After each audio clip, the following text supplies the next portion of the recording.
Although we never imagined the scenario that was a catalyst to the implementation of the series, the global pandemic, the current leadership Tallahassee strategic plan outlines explore digital ways to connect and engage as a strategy for increasing engagement of LT participants.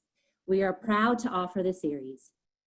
Thank you to Rob Renzi, LT Class 28, Best Class Ever, and CarePoint Health and Wellness for being a sponsor of this Tallahassee Leads Here series. Here's a quick message from them. When it comes to your health, you and your family deserve safe, quality care you can feel good about. Right here in Tallahassee, you can visit your primary care doctor, get lab work and x-rays done, visit the dentist, and pick up your prescriptions all in one convenient location. CarePoint accepts most insurance and Medicare plans. CarePoint Health and Wellness Center, the region's only comprehensive healthcare facility. Contact us today to schedule your new patient appointment.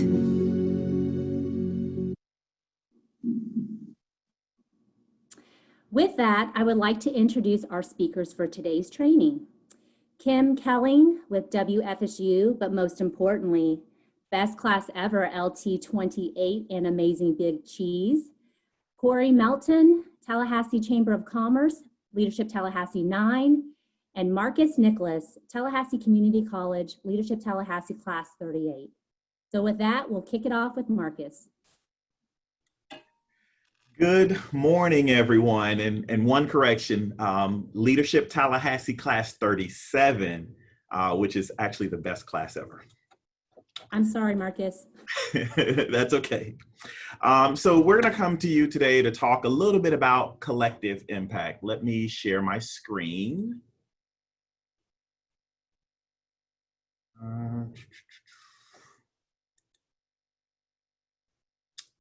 There we go.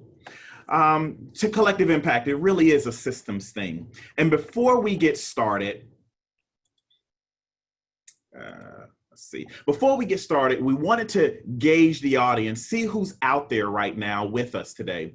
So if you were a part of the Collective Impact Summit that we had December 11, 2019, go ahead in that poll that just populated, go ahead and click either yes or no so that we can, again, gauge who was a part of that summit.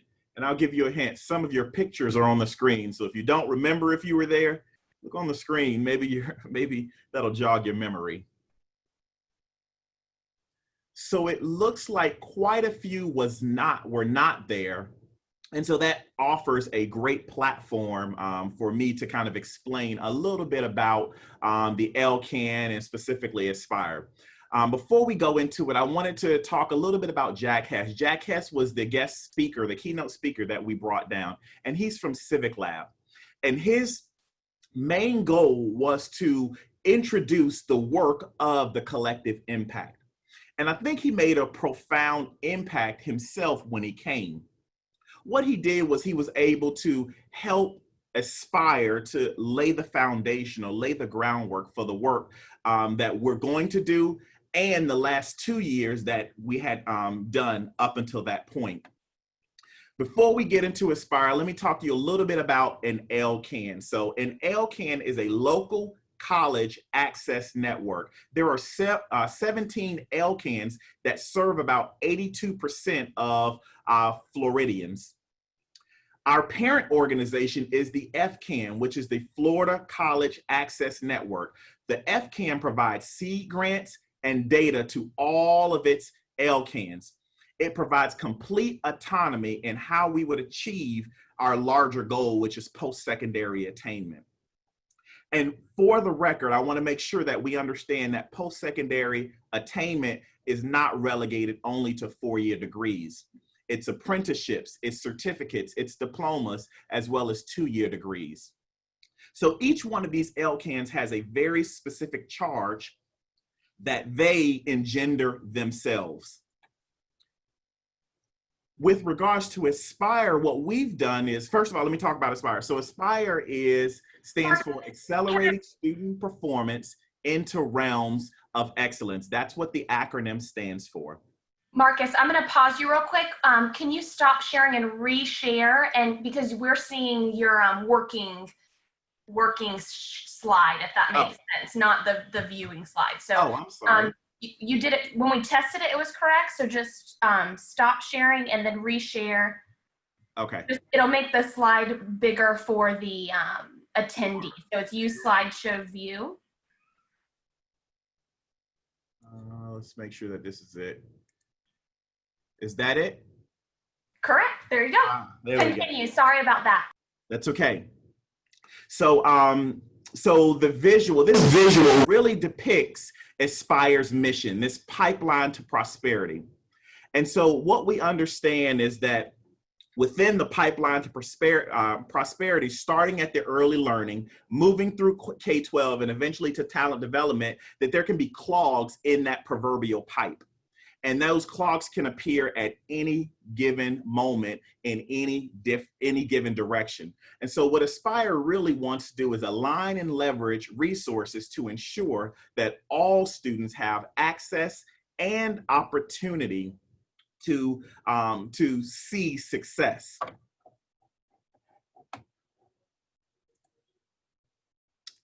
There we go.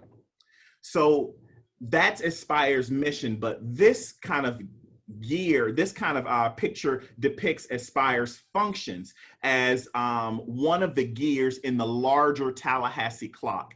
So each one of these gears propels from one sector to the next. So you have the early learning sector, you have the K-12 sector, and then you have the skilled talent sector. So what I want you to understand, especially about a collective impact, is that no gear is more important than another gear. If one gear stops, the entire clock fails. And so that's really how, when we set the tone for Aspire, and we set the tone for the collective impact that we wanted to engage in, that we had some sort of visual cue that will help us to lay the foundation for how we're going to operate as a system. The 5 conditions of any collective impact. So it doesn't matter what space you're in, there has to be these 5 conditions in any collective impact. So you start with the common agenda is right in the center. When you enter into this space, one must leave their own agendas at the door in order to truly develop a common agenda. Once you've developed that common agenda, which could take, in the case of Aspire, it took us many, many, many meetings, right? But we got through it and we developed that common agenda. And then you have to come up with those shared measurements or those key point indicators that will determine success for your collective impact. Then we move on to those mutual reinforcing activities, which are the functions or the projects or the programs that will align your collective impact to its key point indicators and measure those successes. And then that constant communication. Now, this is where most collective impacts break down, because there's communication gaps, and they can either be external within your own guiding team or external, communicating with the public to let the public know what these efforts are. And then finally, but definitely really important, the backbone. Now, your backbone could either be your convening group, it can be a financial support institution, or it can be the executive arm of your collective impact, but you need a strong backbone. This is a face of a guy who's tried to do collective impact by himself. I'm not going to do a whole lot of don'ts during this presentation, but here's what I will tell you, do not attempt to engage in a collective impact alone, because you're going to look like this guy right here with that frown on your face. You definitely need convening leadership. You need a team. And that's before we talk about the guiding team and we get to the guiding team. That convening leadership really is the soundboard. And that convening leadership will not dictate what the work will be done. It will only dictate the guide and the focus by which you're going to engage in your collective impact. And the convening team is also great because it really keeps the guiding team focused on systems redesign, focus on changing the underlying conditions that are responsible for creating the social problem. So that convening leadership is great. I was very fortunate to have Kim Kelling and Corrie Melton to join kind of this convening leadership, because I'll tell you, they actually instantly tripled my network. And so we're able to get a lot more done with multiple heads at the table. And that kind of led to this guiding team. Now, there's more people that are on our guiding team than what's depicted in this picture. But understand that your guiding team, each person has a different responsibility, and they're going to fall into a different category. So you're going to have under your guiding team or within your guiding team, the convening leadership. You're going to have your stakeholders. So some of our stakeholders are Talithia Edwards and Shelly Bell. We have our process facilitators, those who are just really, really good at understanding the process and keeping people to the process. I think Corrie Melton wins Process Facilitator of the Year because she always keeps us focused, and we always go back to the circle that she's going to talk about a little bit later on today. And then we have our content experts. You see in the picture Kim Moore, and you also see Allison Watson in that picture. They are content experts specifically in the space of post-secondary attainment. It has to be a cross-sector group. Our collective impact, specifically around post-secondary education, would fail if we did not have voices from across sectors. If we did not have Terry Ard, who you see in that picture, if we didn't have Terry to help us to understand how we market this incredibly complex system, then we would be dead on arrival. And so you need that cross-sector group. You need expertise from all different parts of the community in order to get the work done. This guiding team helps to identify the population that's going to be served, to create that guiding questions and subsequent cascading questions, to create those desired outcomes, those KPIs, to collect the new data and reporting internally and outwardly. So with that, it's really important that you understand the difference between collaboration and collective impact. And I'm going to turn it over to Kim Kelling so she can lead us in that particular effort. Thanks, Marcus. You know, I think that what we hope to achieve today is for you to take away a sense of what is the difference between collaboration and collective impact, because there really is a different way of working. And I think if you can grasp the concept of collective impact, you can use it really within your own organization. It doesn't have to be this community-wide thing. It's just the way that we think about working. And it's based on having clear goals and a shared engagement model that we're all equal in the process. It isn't a hierarchical leadership model. It's that we all have ownership into this. So we want you to start thinking about that and how this would work within the work you may already be doing, or how you might apply this to your own organization. So we're going to break out into, I think, Amanda, if we did 3 groups, we'd probably be okay. And Marcus and Corrie and I will facilitate kind of each group. And if somebody in the group will just sort of take notes to kind of report back when we gather back again. But, you know, we can go a little deeper into talking about some of these concepts, and then also maybe address some questions you might be having. So I'm going to turn it to Amanda to have us break into our groups. Yeah, so I guess where what we basically covered was the difference in the 2 concepts of the collaboration versus the other was the collaboration tends to be a little more of a networking, and everybody that's collaborating or interacting with each other can still bring their own personal agendas or the agendas of the organization to the table. But once everybody gets together and gets on the same page and moves forward, they're moving towards accomplishing the goals of the collective group and keeping that focus on the goals of the collective group. Thanks, Brent. Any other comments from our group? Anyone want to add anything? All right.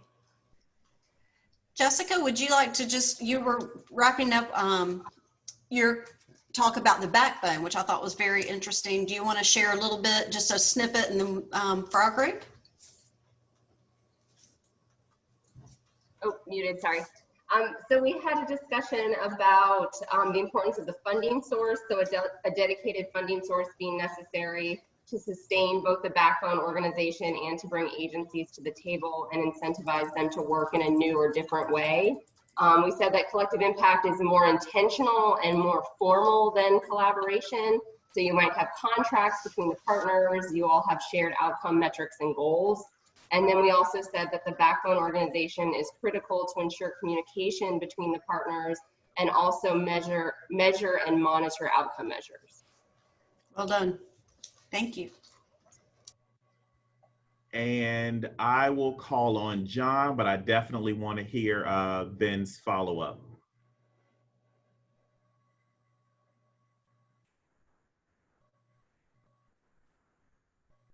You're muted, John. Okay. We talked about collective impact in terms of driving outcomes toward larger goals. For example, educational attainment. It's a recognition that there are a lot of community partners who have a part to play in driving that outcome. Not just educational providers, but you also want to look at individuals' family situations and realize that financial stability and employment are important towards helping people attain, for example, post-secondary education. So collective impact is really a framework for bringing together a lot of different partners who all have an individual part to play in driving that overarching shared community goal. Did I get that? Beautifully said. Ben? I like what both John and Jessica said on here. I think boiling it down for me, the question becomes, you can have multiple people trying to achieve the same thing, but if they're not efficiently communicating, collaborating, and pulling in the same direction, then you can have overlap and lost efficiency. Beautifully said. I'm going to start sharing again and turn it back over to Kim. So we're gonna I think that I love how quickly you all got on board with this concept. And the thing that we like to think about this is really a systems thing. We're changing the way we work. Sometimes we're historically tend to want to fix things versus sometimes you just need to throw it out and rebuild it and create a new system that then allows everyone to feel more part of something. Because you always know that when we try to do this kind of work, there often is one organization that has more of a vested interest, and that can sometimes derail your goals. So trying to have a guiding team that really is, your key people that are collectively working together. And then you bring out another ring of people who are your experts to advise you. You control the process. And so I'm going to let Corrie now kind of walk us through what Jack Hess from our group that came to us back in December, who shared the stakeholders process with us, how they are looking at how you build a successful model. So thanks, Corrie. Thank you both. And I just wanted to start here with this quote. The American systems, public and private, were designed for a world which no longer exists. Yet it's our normal preference to rehabilitate the damaged products of our systems rather than reform the systems themselves. And this was by J. Irwin Miller. So if you were in attendance at our symposium back in December, you would be familiar with the story from J. Irwin Miller in Indiana. But he really was a game changer in this area. And one of the things, that he said is the system is working. It is doing exactly what it's designed to do. it's just not designed to do the right thing anymore. So we really want to take that system apart and look at it. And so I'm going to use a little illustration. You can move on, Marcus. I'm going to use an illustration. Here's the circle that Marcus referred to. And I love the stakeholder engagement process. I am a list person. I like to know what's coming. I like to check it off and date it. And so this is probably my favorite part of what we are using at Aspire to do the collective impact work. And this can be used in any type of system, whether it's community work, it could be within your own organization. It doesn't really matter. And I think you'll see that as we walk quickly around the circle. But the illustration I'm going to use is from Columbus, Indiana, where J. Irwin Miller was. And back in the 60s, when they all started this, the community really did come together and do a lot of great collaborative work. And they solved a lot of community problems and really built social capital. In the 80s, however, a new data set came out, and what they were told is that there was a big food insecurity problem there. According to the data, they had about 9,800 people who were food insecure, which was about 13% of their population, most of them children, and they all just kind of, we're like, how could this be? We all work together so well. We've been working on this. How could there possibly be this discrepancy?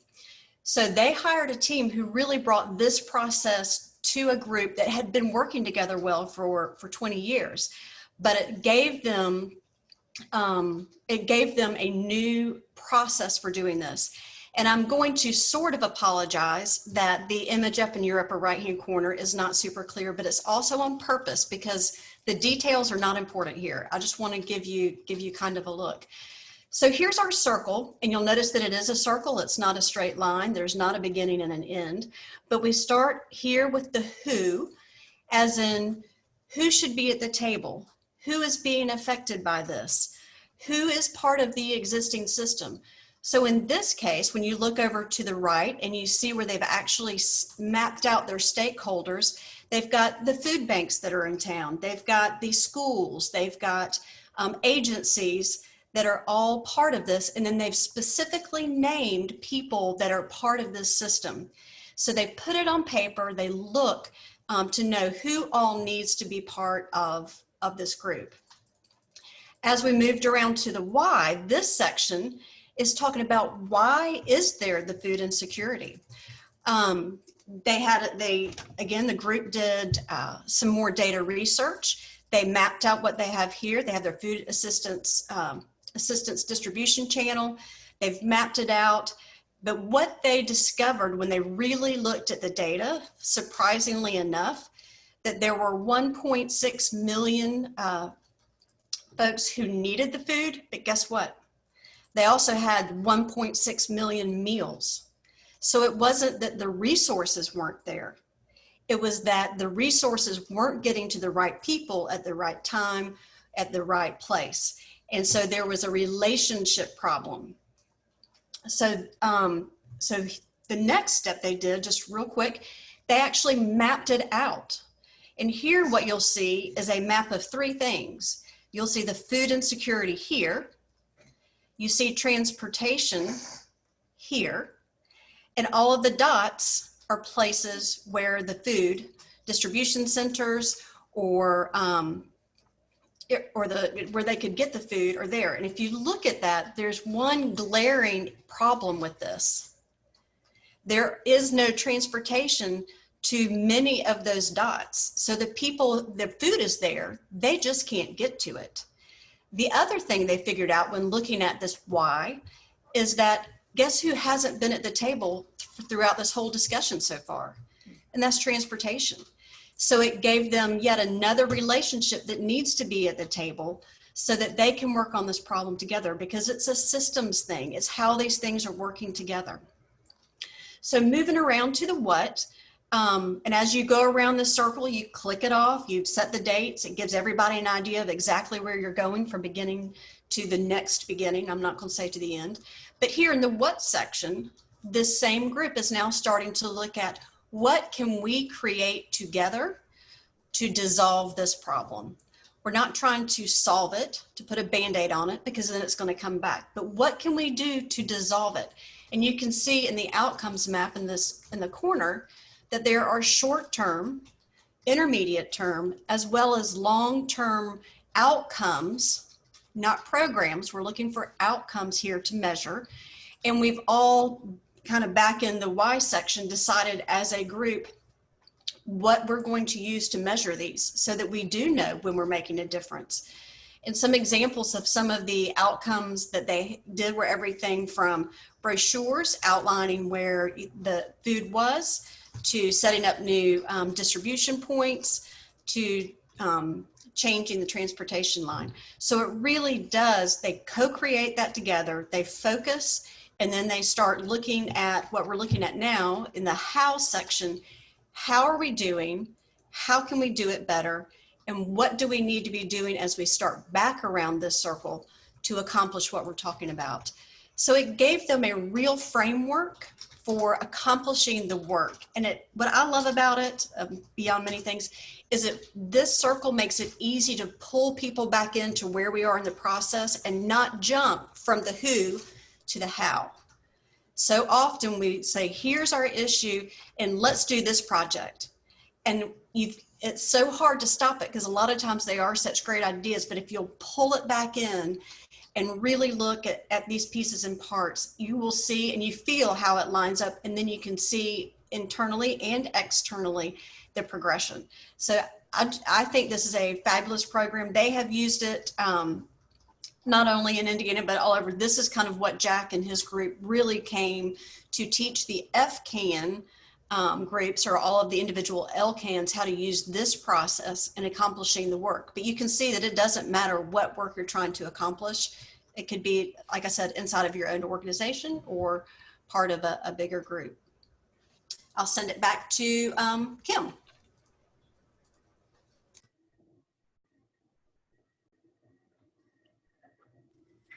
So we love this last slide because this is really it in a nutshell. I mean, obviously, if you are a Formula One driver and you pull into your pit stop, you want to make sure that everybody knows what they're doing and that they are working in sync with each other with a common goal to get that car back out and racing.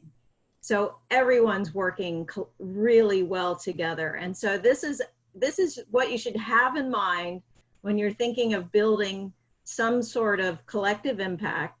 How do we ensure that the people we have in place know how to propel the project? Are we all working in sync? Are we all moving towards the same goal? And how do we ensure that? And the thing that I love so much about this process, that I think Marcus and Corrie and I both all love about it, is that it really changes how we think about the work we're doing and keeps that end goal in mind. And it's not an ownership thing. It is about improving. It's a relational versus a transactional kind of process, where we're thinking how we can work to improve something that we're working on, whether it's a system that's not working in our community, or maybe it's a system within.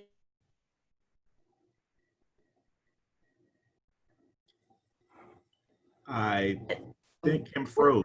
Okay. Am I frozen? Oh, You're back now. I'm back. It's probably my cat walked over my keyboard. But anyway, we hope that this has been helpful. It's like just a little taste of this kind of work. But we want to put this out there for people to understand how we can work more effectively together and not be afraid to change systems that aren't working. So on that note, we're going to open it up for questions or comments, or maybe you've done a collective impact. We'd love to hear about that as well. So share your thoughts. Don't be shy.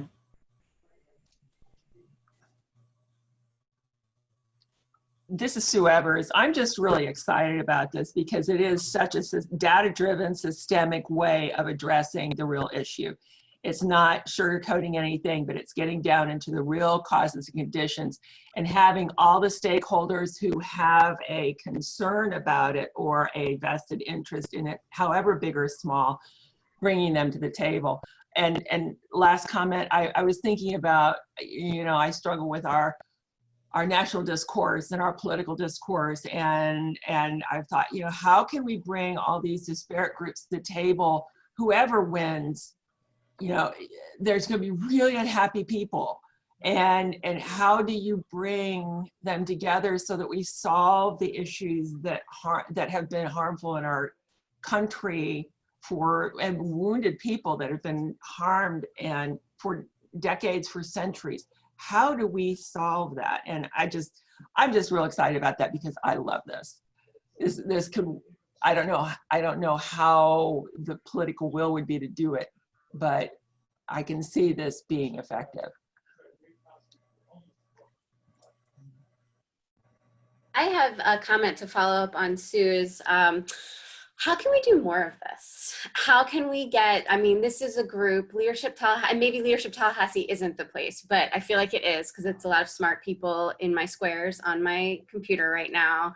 How can we get more of us together to make changes in Tallahassee? Because I think that although we come from different points of view, locally we all see what needs to be done. So is there a way to build on this and engage all of us together more often, or a way for us to kind of change the systems? I think this is fantastic.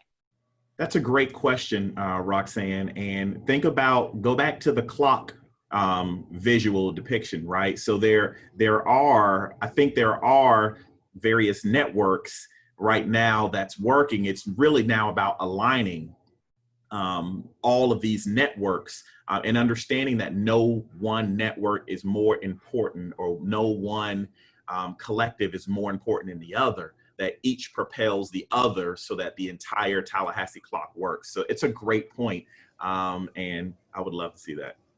And I want to add on to that too, because one of the things that they talk about when you're looking at the folks that are sitting around the table, and I think this would personify most of us here on the screen, is that it's people who want to make a difference and who can make a difference, and they're willing to work not just for their own organization, but also for the benefit or for a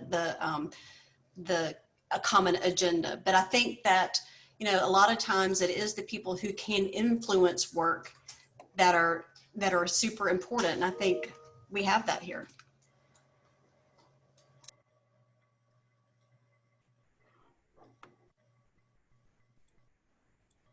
Well, it's Barbara Boone. It's Barbara, real quick. Yes, Leadership Tallahassee would be very willing to have further conversations about this. This stakeholder process is near and dear to us. And so Roxanne and Sue and anyone else that would like to join in on a further conversation, I think it bears setting that up. So you'll hear from us about that later. All righty, and with that, thank you all for attending today. Thank you to our 3 speakers who were just phenomenal and excellent, and I'm seeing all the claps. Thank you so much for being here, and thank you for dedicating this 45 minutes to this program. You'll get a survey following this, as well as this is being recorded. You'll get an email. Every registrant will get an email with the recording and with the resources, so the PowerPoint and that Google Doc from all the breakout groups. So you will get all of that, and with that, have a great week. Thank you for being here. Thanks, Thank you, everybody. everyone. Thank you.